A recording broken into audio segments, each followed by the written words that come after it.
नमस्कार विद्यार्थी मित्रांनो, कौटिल्य आयएस अकॅडमी मध्ये आपलं स्वागत आहे। बघा, कौटिल्य आयएस अकॅडमी हे पुणे म्हणजे सदाशिव पेठेमध्ये आहे आणि हडपसर येथे आहे। आणि या ठिकाणी आता तुम्हालाही माहिती आहे की राज्यसेवा पूर्वचा तारीख निश्चित झालेली आहे। बऱ्याच मुलांना याची कल्पना आहे, काही मुलांना नसेल, परंतु कालपासून मार्केटमध्ये चर्चा आहे। तर याची तारीख किती आहे? 1 डिसेंबर। आता 1 डिसेंबर याची तारीख तयार झालेली असली म्हणजे या दिवशी पेपरही असला तरी मुलांना असं वाटेल की एक्झामला आता किती दिवस आहे, आजपासून कधी नियोजन कधी केलं तर बरोबर 67 दिवस एक्झाम आहे, 67 दिवस बाकी आहे। परंतु मग या 67 दिवस आपण फुल टाइम अभ्यास करू का? बरोबर आहे का नाही? हा पण प्रश्न निर्माण होतो। सर आम्ही काही मुलं म्हणतात सर आम्ही 67 दिवस अभ्यास करू, पण काहींना काय काय प्रॉब्लेम होता आपल्याला माहिती आहे। घरी पाहुणे येतात, गावाला जाणं पडतं, आजारी पडतात, बरेच प्रॉब्लेम तयार होतात। तरी आपण त्यासाठी काय करू? राज्यसेवा पूर्व साठी आपण बरोबर 60 दिवसाचे नियोजन करू। मग हे 60 दिवस वापरायचे कसे? अजून असेच मी तुम्हाला अजूनमधून तर भेटतच राहणार आहे, पण 60 दिवसांमध्ये तुमच्या कमीत कमी 3 रिव्हिजन बसल्या पाहिजे। 3। आता तुम्ही म्हणाल की सर 3 रिव्हिजन कसे बसतात? बरोबर, त्यापैकी बघा, जी पहिली रिव्हिजन आहे हे आपण 30 दिवसांची घेऊ शकतो। 30 दिवस याच्यासाठी की एकदम डिटेल मध्ये अभ्यास करण्यासाठी 30 दिवस। 2 नंबरची जी रिव्हिजन आहे हे आपण 18 दिवसांचं नियोजन करू शकतो, ते पण मी तुम्हाला सांगतो वापरायचे दिवस कसे येतात। आणि मित्रांनो, तिसरी जी रिव्हिजन आहे 12 दिवसांची प्रॉपर रिव्हिजन घेऊ शकतो। बरोबर, असं आपण 60 दिवसांचा प्लॅनिंग कधी केला आणि आपलं टार्गेट कधी ठेवलं, आपलं टार्गेट किती पाहिजे? बऱ्याच मुलांना हा पण प्रश्न, सर टार्गेट किती पाहिजे, मार्क किती पडायला पाहिजे? बस आतापर्यंत 2 रिझल्ट लागलेले आहे जीएस वर। बरोबर, पहिला कधी बघितला तर 106.5 मिनिट लागलेलं होतं पहिल्या वर्षाचं, आणि दुसऱ्या वर्षाचं 108 मिनिट लागलेलं होतं। बरोबर, आणि जागा पण यावर्षी जास्त होता, यावर्षी थोड्याफार जागा कमी होत्या। तरीही बघा, आता ह्या वर्षी तुम्हाला कमीत कमी 60 पर्यंत आपण पोहोचले पाहिजे प्रश्नांपर्यंत। 60 प्रश्न आहेत म्हणजे मी तुम्हाला एकदम काठावर पण कधी पास कधी व्हायचं असलं तर 110 प्लसच मार्क पडायला पाहिजे। आणि ज्या मुलांना 60 प्लस प्रश्न बरोबर येतील त्यांनी समजून घ्यायचं की मी 100% पास होईल, किंवा 60 प्रश्न ज्यांचे बरोबर येतील मी 100% पास होईल। आणि ज्या मुलांना 110 च्या आसपास मार्क असतील ते मुलं म्हणतील की सर मेरिट किती लागेल, काय लागेल, मग मी पास होईल का, मी फेल होईल का? म्हणजे पहिल्या दिवसापासूनच अभ्यास करायला जुगाबरे। बरोबर ना? परत आयोग हे रद्द करतो, ते रद्द करतो, असे बरेच प्रश्न। म्हणजे हे जे काठावरचे जे मुलं असतात ते कायम कन्फ्युज असतात। त्यामुळे इतक्यापर्यंत प्रश्नांपर्यंत कधी पोहोचले तर 100% रिझल्ट येऊ शकतो। पण कमीत कमी मार्क मी तुम्हाला किती सांगितले आहे? 110 मार्क सांगितलेले आहे। तर आता 30 दिवसाच्या नियोजन मध्ये तुम्हाला विषय माहिती आहे। बघा, पहिल्यांदा इतिहास आहे, बरोबर ना? इतिहास हा विषयामध्ये इतिहास कुठला आला? आधुनिक भारताचा इतिहास आला, नंतर प्राचीन आलेला आहे आणि मध्ययुगीन इतिहास आलेला आहे। आता ह्या इतिहास मध्ये काय वाचायचं? बरोबर, तुमच्याकडे आधुनिक साठी बघा समाधान महाजन सरांचं पुस्तक असेल, समाधान महाजन, युनिक अकॅडमीचं। बस तिकही वाचलं तरीही चालेल, वाचायचं नाही, कारण आयोग प्रत्येक वर्षी इतिहास मध्ये मार्क वाढवता येत नाही। म्हणजे की मार्क की आज तुम्हाला कधी 8 प्रश्न बरोबर येत असले तर उद्याच्या दिवशी तुम्हाला 14 प्रश्न बरोबर आहे, असं काही होत नाही। म्हणजे जेवढे प्रश्न आयोगाने बरोबर आणायला दिलेले आहेत तितकेच बरोबर येतात। म्हणजे सरासरी 9, 10, अजून चांगला अभ्यास केला तर 11, परंतु तिथे वाढण्याची स्ट्रेंथ कमी असते। त्यामुळे एक पुस्तक प्रॉपर वाचायचं। आणि प्राचीन मध्ययुगीनसाठी फक्त तुम्ही लुसेंट पण वाचलं तरीही चालेल। लुसेंट आणि लुसेंट मधल्या प्राचीन मध्ययुगीनचे किती पेज झाले? फक्त 30 ते 35 पर्यंत पेज आहे, इतकेच वाचा आणि हे परत वाचा। बरोबर, आणि हे 30 दिवसांमध्ये बघा प्राचीन मध्ययुगीन कधी 35-30 पेज सांगितले मी। म्हणजे एका दिवसामध्ये आपण प्राचीन वाचू शकतो, मध्ययुगीन एका दिवसामध्ये वाचू शकतो, आणि 4 दिवसामध्ये समाधान महाजन सरांचा आधुनिक भारताचं पुस्तक वाचू शकतो। म्हणजे एकूण याला दिवस किती वापरू शकता आपण? इतिहासला 6 दिवस वापरू शकता। 30 दिवसांपैकी पहिल्यांदा 30 दिवस डिटेल मध्ये वाचायचं आहे, घाई करायची नाही, प्रॉपर हळूहळू वाचायचं, एक एक शब्द समजून घ्यायचा, असं व्यवस्थित करायचं, तेव्हा तुम्हाला मार्क 100% पडतील। नाहीतर तुम्ही म्हणाल की म्हणजे 100% मार्काचा अर्थ असा होतो की सरासरी मुलांना जितके पडतात तितके आणि त्याच्यापेक्षा 1-2 जास्त. म्हणजे 15 पैकी 15 मी असं म्हणत नाही, बरोबर. सरासरीपेक्षा तो 1 मार्कही जास्त कधी पडला तर समजून घ्या आपण इतिहाससाठी लागू होईल. बरं, असं फक्त इतिहाससाठी 2 नंबरचा विषय तुम्हाला समजलं. इतिहास किती दिवस वाचायचा, कसं वाचायचं हे कळालं असेल. दुसरा विषय बघा, आपण भूगोल व पर्यावरण घेऊ. भूगोल आणि पर्यावरण बऱ्याच मुलांनी माझ्याकडे क्लास केलेले आहे आणि मुलांना हे पण माहिती आहे की पर्यावरणाचे नेमके क्वेश्चन कसे येतात. भूगोल पर्यावरण मध्ये क्वेश्चन किती असतात, एकूण 20 क्वेश्चन असतात. 20 प्रश्न म्हणजे 20 प्रश्न, याचा अर्थ किती मार्क, 40 मार्क, बरोबर ना. आणि हा विषय मित्रांनो असा आहे की भूगोल पर्यावरण मध्ये जवळजवळ 17-18 चांगला अभ्यास कधी असेल तर 19 असे प्रश्न बरोबर येऊ शकतात. पण तुमचं थोडं कमी जास्त वाचनही कधी झालं, 15ही प्रश्न बरोबर कधी आले तरी तिथे समजून घ्यायचं आपल्याला 30 मार्क पडते. म्हणजे जास्तीत जास्त किती मार्क वाढू शकतात, इतकेपर्यंत प्रश्न वाढू शकतात. म्हणजे 32, 34, 36 असे मार्क पडू शकतात भूगोलामध्ये, बरं का. भूगोल पर्यावरण मध्ये 5 पैकी 5 प्रश्न बरोबर येतात. कठीण विचारला तर 1 अधिक जातो म्हणजे 4 प्रश्न. आणि भूगोलाचा अभ्यास व्यवस्थित कधी केला तर त्यामध्ये 1-2 प्रश्न जाण्याची शक्यता असते. त्यामुळे 15 प्लसच प्रश्न बरोबर आले पाहिजे, इतकं लक्षात ठेवायचं.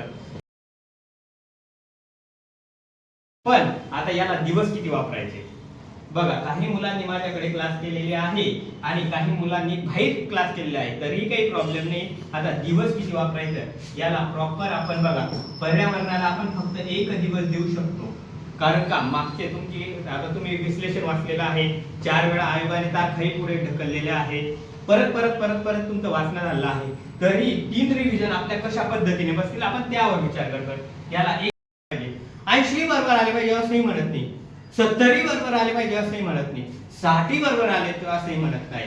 काठावर पण पास झाला तरीही पासच असतो. फक्त पूर्वचा टप्पा पार करायचा आहे.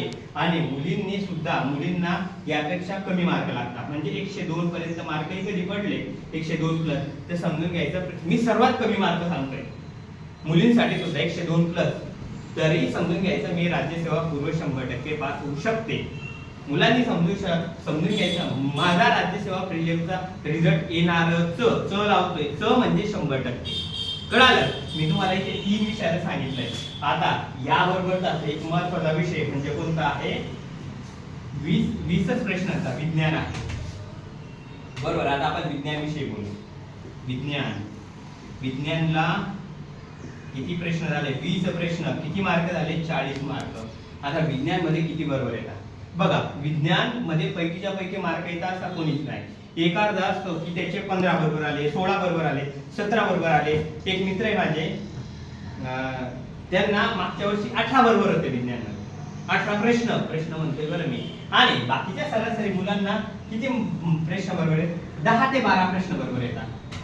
म्हणजे 10 ते 12 कसं की माझ्यासारखे विद्यार्थ्यांना की विज्ञान फक्त की मार्क पाडायचे, कामापुरता विज्ञान करायचे, पण बाकीच्या विषयांमध्ये चुकवायचे नाही, बरोबर ना. 10 ते 12 प्रश्न बरोबर विज्ञान मध्ये येतात. तरीही आपण 12 प्रश्न कधी विज्ञान मध्ये पकडले, मग वाचायचं काय, बरोबर ना. वाचायचं काय, तुमच्याकडे जे पुस्तक असेल तेच, किंवा तुम्ही पहिल्यांदा हे वाचलेलं शाळेचे पुस्तक वाचलेले असेल तेच, किंवा तुम्ही कोलते सरांचं पुस्तक वाचले असेल, किंवा भस्के सरांचं पुस्तक वाचले असेल, किंवा कुठल्या क्लासच्या नोट्स वाचल्या असेल, किंवा कौटिल्य आयचं इंग्लिश मीडियमचं पुस्तक वाचलेलं असेल, तरीही काही प्रॉब्लेम नाही. कुठेही वाचलं तरीही चालेल विज्ञानासाठी.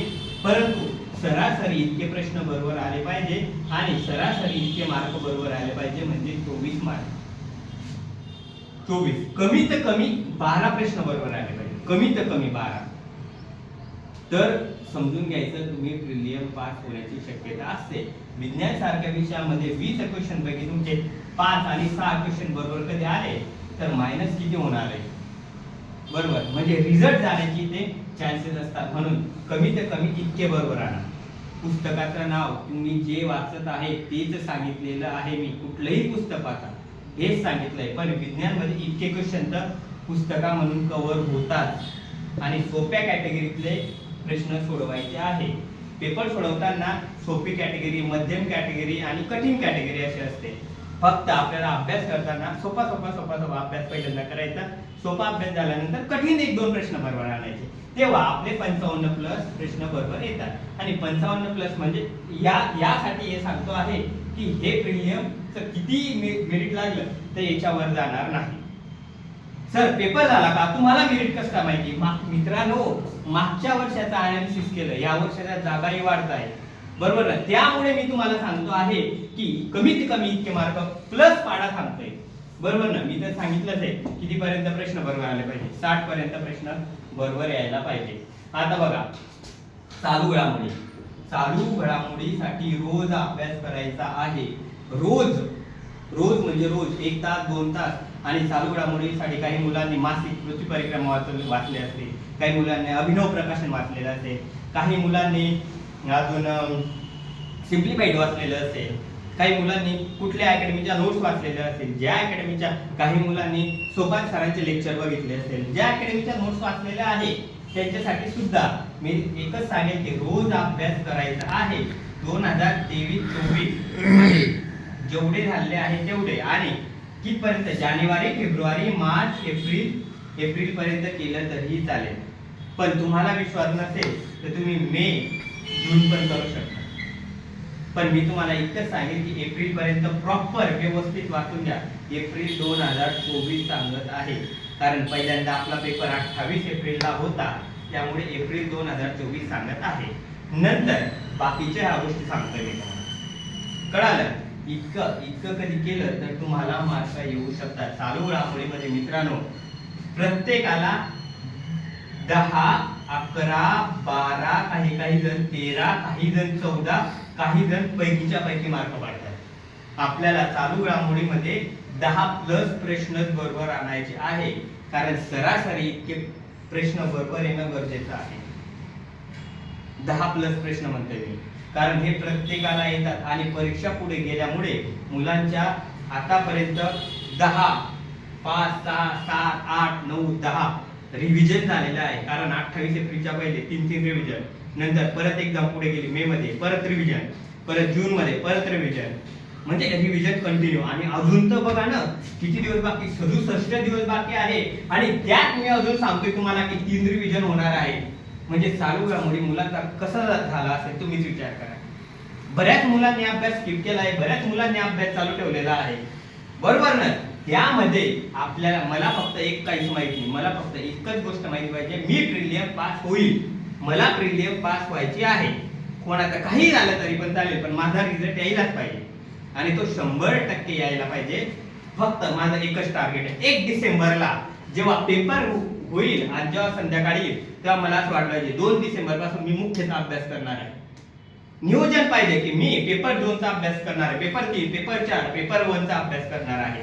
हे तुम्हाला जेव्हा संध्याकाळी आन्सर की येण्याच्या पहिले वाटलं पाहिजे, बरोबर? त्यासाठी तुम्हाला प्रॉब्लेम येत असेल तर तुम्ही मला भेटू शकता किंवा आमच्या फॅकल्टीला भेटू शकतात, कौटिल्य IAS ला भेट देऊ शकता.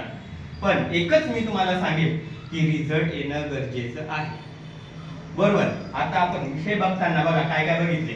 इतिहासासाठी मी तुम्हाला दिवस किती सांगितले? पहिल्यांदा 6 दिवस सांगितले. 5 दिवस मी तुम्हाला कशासाठी सांगितले आहे? 5 दिवस अर्थशास्त्रासाठी सांगितले, बरोबर? नंतर 6 दिवस मी तुम्हाला भूगोलसाठी 6 दिवस सांगितले, भूगोल, बरोबर ना? भूगोल आणि पर्यावरण तुम्ही 6 दिवसात